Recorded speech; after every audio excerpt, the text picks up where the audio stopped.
definitely a cutter, and definitely 6 from JC. The DBS Morning News has been brought to you by Republic Bank Caribbean Premier League T20. See cricket played louder at CPL.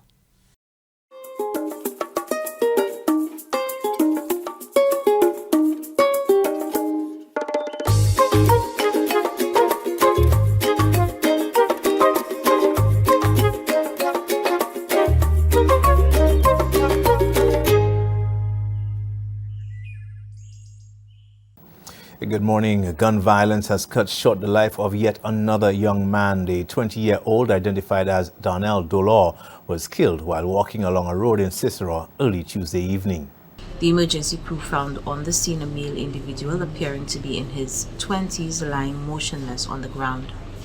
An assessment of the patient revealed no vital signs and that he sustained several penetrating wounds to his body. Due to the obvious signs of death, the scene was left in the care of the police. Dolor, who was originally from Dennery, has been living in Cicero for about a month. Meanwhile, the police is appealing for the public's help to identify the perpetrator or perpetrators of Tuesday's shooting in Cicero.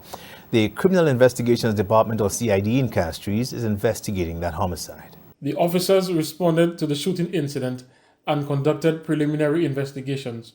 One male individual was discovered lying on the main road with multiple gunshot wounds about his body. Also present on the scene were personnel from the St. Lucia Fire Service who attended to but were unable to resuscitate the victim, who was later pronounced dead at the scene by a medical doctor. The victim has been officially identified as 20-year-old Dennery resident Darnell Dolor, alias Sickman of 5 Bag. At the time of his death, Darnell Dolor was a person of interest in a homicide investigation. Investigations into the circumstances surrounding this incident are ongoing, and no arrests have been made thus far. The RSLPF is appealing to anyone who may have witnessed or may have information that can assist with the investigation to contact the Criminal Investigations Department at 456-3817 or 456-3770 or the crime hotline at 555 for anonymous reporting. After 13 years as the Caribbean's leading honeymoon destination and more recently as the leading adventure tourism destination, St. Lucia is taking a stab at positioning itself as an events destination while carving out a niche for itself in the business tourism sector as well. Showcasing St. Lucia's diversity is very important to us. Thoughtfully curated itineraries and activities will provide delegates and media a glimpse into the diverse attractions and experiences St. Lucia offers. Hosting the World Travel Awards provides an excellent opportunity to showcase our island's creative sector through cultural exchanges, performances, and much more. The economic impact we expect for the community is going to be great. The event will attract visitors from various Caribbean countries and the Americas, stimulating demand for accommodation, transportation, dining, and other services.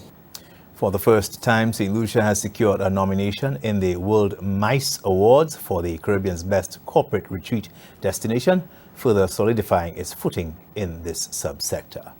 With the Health and Security Levy coming to effect on August 2nd, 2023, the Inland Revenue Department, or IRD, is putting the public on alert to report abuses of the new tax policy. We are charged with the responsibility to administer the tax laws, quite a number of them in St. Lucia, and to ensure that things are in place to accommodate the taxpayers from across St. Lucia, across the world, who have dealings with St. Lucia, and also to ensure that the laws are administered in a manner that is fair. The department notes that though the levy came into effect on August 2nd on both goods and services for the months of August and September, a zero rating has been applied to services. The 2.5% levy on select services will commence on October, or rather in October of 2023. Those are your top stories. Thanks for watching. Good morning. Thank you so much for sticking with us. Coming up, we talk to Claudia Edward, the Goodwill Ambassador, the artist, the entrepreneur, about everything that she's been doing. It's a great catch-up. And we speak to the contestants of the Miss Good Deeds pageant. Stick with us.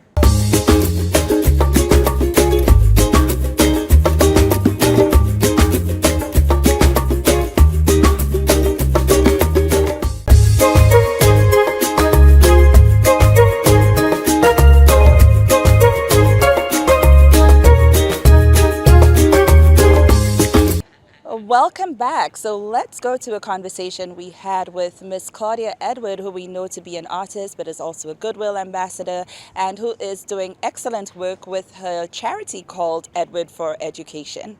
Hi, and welcome back to DBS This Morning. Guess who's here with me this morning? Her name is Claudia Edward. She is no stranger to St. Lucia, the wider Caribbean, and the wider world. But here, she's our very own government Goodwill ambassador. She is an artist. She is an entrepreneur. I'm sure some of you have seen these on the shelves. They're totally addictive. They're tamarind candy, but we'll get into that in a while. But Claudia, how are you doing? Thank you for agreeing to be here with us today. Thank you for having me. Thank you. Yeah, so let's start first about you and the work you've been doing as a government Goodwill ambassador. I know that you've embarked on some amazing projects, all tied into education. Your charity is called Edward for Education. Edward for Education, Right. EFE. Yes, exactly. Yeah, so what are some of the things that you've done to help with education? When we started the charity foundation, we wanted to do more than just give school bags and that kind of stuff. We wanted things that would last in the school, that had longevity. So we thought about actually building structures. So we've built a sick room for the current secondary school. We've built a theater arts room for the Cicero Secondary School. We've built a learning center for the Ave Maria Primary School. We've also done a beautiful mural for a school in the south of the island, in Viewport. And that was done by Naji. Yes. Yeah, Yes. I can never say his name. Yes. But it was amazing. So we do stuff that has longevity. So when this set of students leave, the next group will also benefit from the projects that we do. And I think it's important that we give back in that way. That makes a lot of sense. How do you identify what projects are needed to be done and then decide to throw your support behind those particular projects? Normally the schools write to us because a lot of the schools know that I'm doing this and they send me proposals and we choose one that we think we can do. I have an architect on board who says, okay, if we're doing this, this is what we'll need, and then we have a builder who will say this is what it's going to cost. And we take all that into consideration, and when we know the final cost, we head to the business places around that community. So if I'm doing a project in Corinth, I'd find business places in Corinth that would like to help with that project, and it's not merely financial. You know, some of them give what, like, they want to donate 10 blocks or whatever. We also ask the school to take part in it by doing some kind of fundraising. Now, Candy, whatever they come up with doesn't even touch the cost of the building. But at least they feel like they contributed. They were part of the process. And sometimes we contact agencies overseas to help with those projects. And the fact that I'm a Goodwill ambassador, it helps when I send out letters. They see this is not just a girl trying to get money from a company that donates money for those kind of projects. This is a Goodwill ambassador, right, from a legitimate government, position. So that helps a lot. And it's exciting when the teachers and the students are excited about the project. It makes you feel, oh my God, they're into this. The last project we did in Viewport, the kids, the teachers, they were all there. They said to my artists, whatever you need us to do, we'll do. And they helped. It was amazing. So we like when the schools are on board and they're excited about the projects as well. Awesome. Now, we know you as an artist. And we know some of your songs. And I know that's something you still do. Yes. How has Claudia as an artist evolved? Who are you today compared to who you were when you first came out or came on the scene as an artist? When I first came out, I didn't know what I was as an artist. I mean, I delved into all kinds of music. I did ballads, R&B, reggae. I worked with a band, so I had to have a wide repertoire of music. And I did not know who I was as an artist.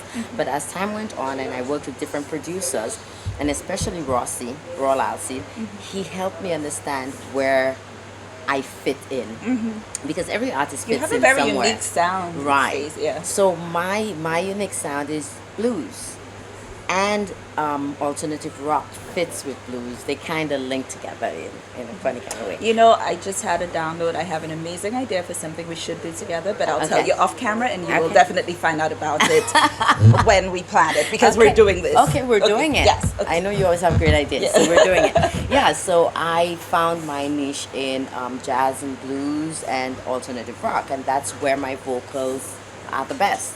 So yeah. So now I know where I am, and back then I was just experimenting with a lot of things. Yeah. And then okay, female Santa. And I know, right? Female Santa. Every time I hear that song, I'm like, oh my God. No, and every Christmas. We love it. It haunts you every time you think you've got it over it. Yes. Christmas comes around and then it's definitely on the air. So yes, back then I didn't care about who I was as an artist. I just get that I was singing, I was making money, I was popular, you know. But now for me, it's all about being on stage. I love being on stage. I love performing. But now I choose my performances, and that's the difference. I choose my performances. So I do a lot of overseas performances, and let's talk about Bangkok. I mean, I see my your favorite face place. and, you know, on the back buses, of buses in Bangkok. And there's our St. Lucia. Yes, and Making it's nice waves. to go away and be appreciated like that. You know, you feel like you're going into some place and they don't know you, but they know your music. They know what you sound like, and they appreciate it, and they love it, and they're asking everybody, come see this girl. Yes, you and know? they love you for your art. Not like when you're in a place like that's home, where that's Where so-and-so's daughter, or you know, she grew up in so-and-so. right. People So don't let's separate the art from the artist, but at least over Exactly. there they can focus on the their art. artist. Yeah. Right. Now, speaking of art, this is art. And this comes This is from Thailand. Addictive, and it comes from Thailand. And I'm sure, as I said, you've seen these on shelves. So tell us quickly what this is about and how you came to be involved with Well, this. since I was going to Thailand once every year, I used to eat this product a whole lot. Oh boy, sorry. Yeah, I used to eat this a whole lot. I had this in my apartment, like I'd never be out of it. And I said to myself, St. Lucians are gonna like that. And my husband came over to visit one time. I said, don't you think St. Lucians would love that? He said, yes, St. Lucians love tamarind. There's always tamarind balls. And we're like, okay, we'll try bringing it in. So we brought in samples. We had a lot of our friends taste it, and they were like, yeah, I'd buy that. So we ended up bringing it in. And it's really good for you. I mean, yes, there's a little bit of sugar on sugar, it, but in the whole scheme of things, if you're talking about snacks and healthy snacks, this is Exactly. way better than some of the things we eat all That's the time. right. And tamarind, as a That's health right. coach, I can tell you tamarind is good for your Oh, yeah, liver. for It's good for digestion. your digestive system. If you have high blood pressure, it helps with that. It helps Yep. with all sorts of things. Yep. So thank you for bringing this in. Are you because welcome. And everybody's like, Because- Claudia, what's in this? Is there a drug in this? I know, it's so addictive. It is. so I addictive. also, when I open a pack, I like, okay, I'm gonna do half, and I'll save half for later. Yeah, that never That- happens. it doesn't Yeah, no. And if I buy two, that I move on to the next You packet. do? Oh, God. So if you see these, they're candy approved. Try them. But this has been so nice chatting with As you and well. exploring the different facets of who Claudia Edward is. And we'll talk again sometime soon. I mean, we'll talk afterwards about Yes, that. about idea that I had. thing. But we all will talk again sometime soon. This is DBS This Morning.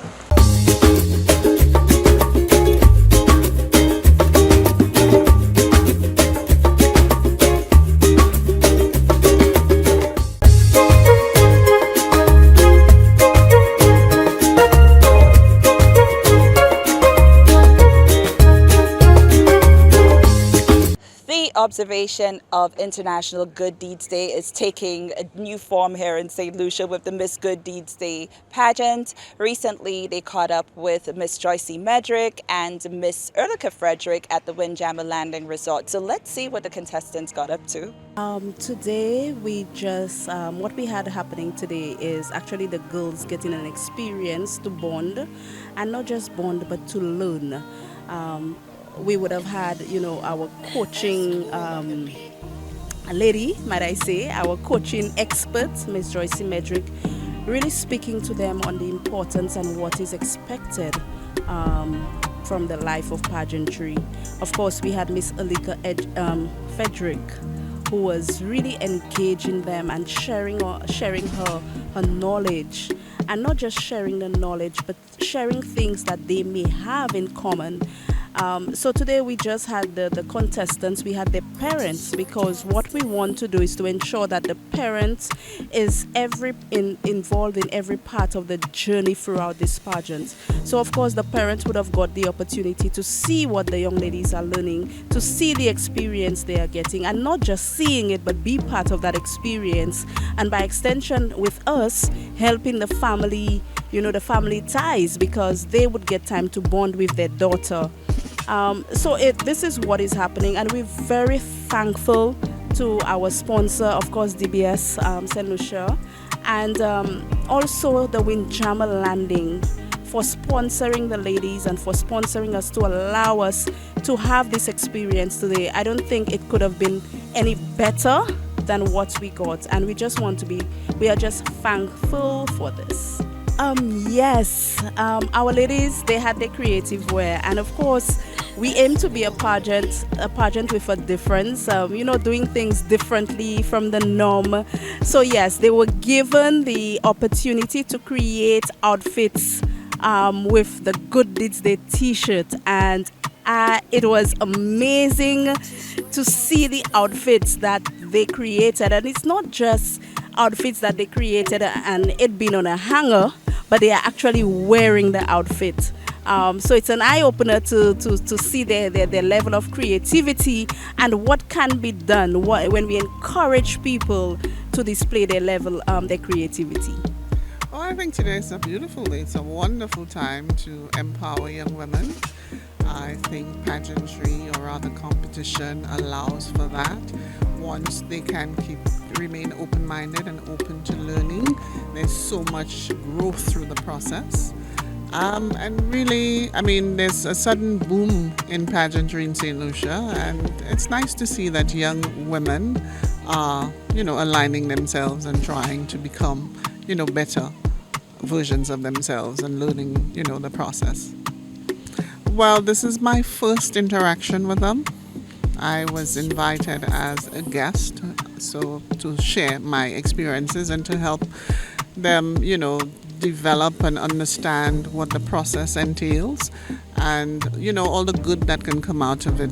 Like I've said, they're never losers, only lessons, and you just have to take the lessons from the process with you. Oh, I think they're very dynamic personalities.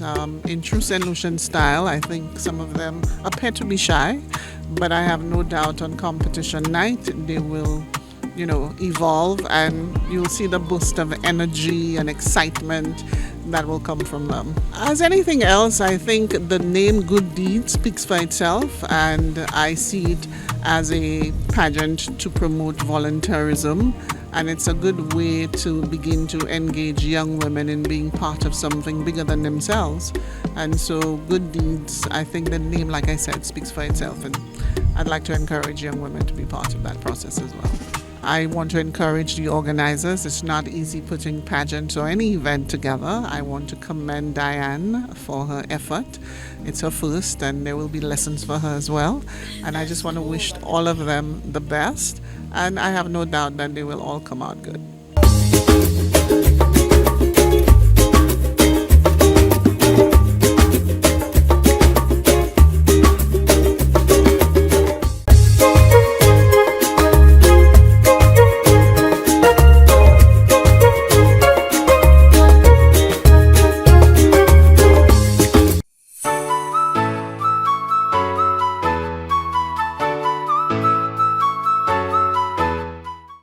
Hi, I'm Candy Nicholas, and this is the Wellnest. We recently spoke about gut health, and I wanted to expound on some of the things we can do to ensure that we are helping and not hurting our gut health.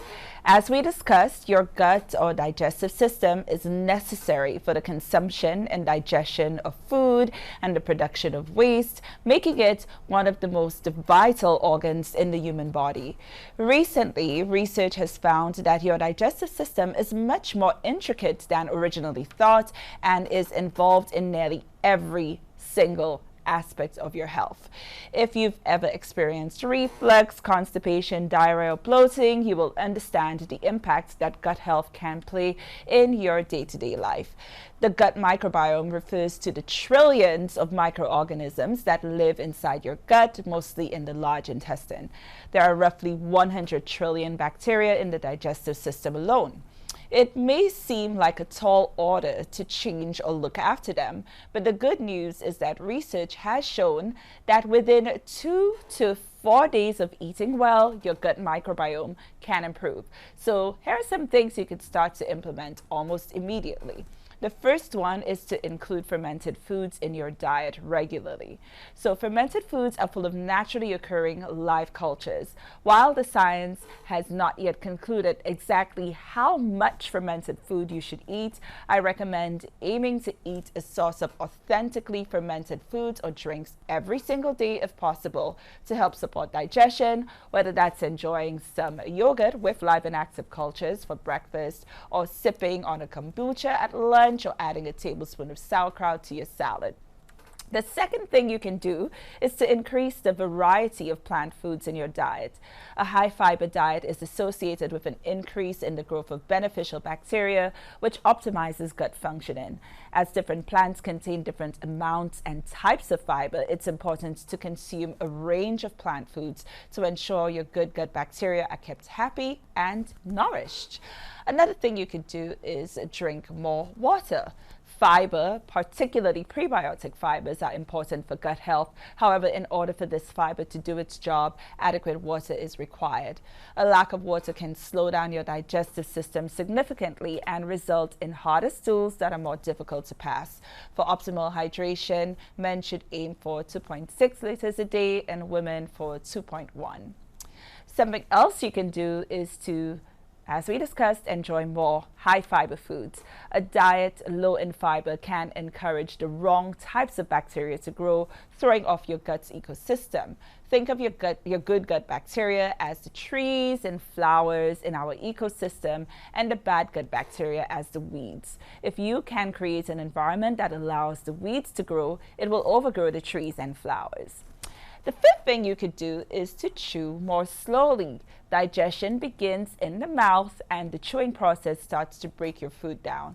If you rush this, your food may enter your stomach before it's ready, leading to indigestion. By eating slowly and chewing properly, you will also allow your natural satiety signals to kick in, which tell you that you're full. This prevents overeating and has also been associated with better digestion and greater satisfaction with our meals. So try eating more slowly and more mindfully by removing distractions, pausing between bites to savor what's in your mouth, and setting aside adequate time to eat so you don't rush. So the sixth thing, and I know this is a culture where we love our alcohol, but we need to try to limit alcohol because it can throw off the balance of your intestinal ecosystem. If you consume alcohol, make sure you do so in moderation. That's maximum 1 to 2 standard drinks on any day according to guidelines. Number 7. Don't go low carb. Now, I know that this is the latest trend, going keto, but whilst low carb might be a popular trend on your Instagram feed, you'll also be cutting down the fiber needed for good gut health. Instead of cutting all carbs, you need to focus on consuming healthy carbohydrates such as brown rice, quinoa, oats, whole grains, maybe even whole grain bread if you're going to have bread, and pasta, as well as all of our wonderful root vegetables that are widely available to us. Something else that nobody ever thinks of, or not enough people think of, is getting enough sleep. So while getting more sleep might seem like a no-brainer for overall health, research suggests that getting a good night's sleep is essential for a healthy gut. Our gut bacteria have their own circadian rhythms, just like all other organisms, and inadequate sleep can disrupt this rhythm in the microbiome and negatively influence the diversity and number of bacteria in the gut. Most of us need around 7 to 8 hours of sleep each night, and even if you think you can function perfectly fine on less, your gut bugs might think otherwise. So something else you need to consider, I need to consider, is to manage stress better. You don't need us to tell you that stress is not good for you. Prolonged stress can cause major issues for a number of the body's key players, including our digestive system. When we're stressed, our body is set to fight or flight mode and will reduce the blood flow to our digestive muscles and put everything on hold. There's reduced secretion of digestive enzymes, which may lead to indigestion, gastrointestinal inflammation, constipation, or diarrhea. So try reducing stress by spending more time outdoors, including exercise, which you should enjoy every day, reducing your screen time, and trying meditation, yoga, or whatever other activities you find relaxing. And this has been the Wellness for today. My name is Candy Nicholas. I am a certified holistic health coach, and I will see you next time. Bye.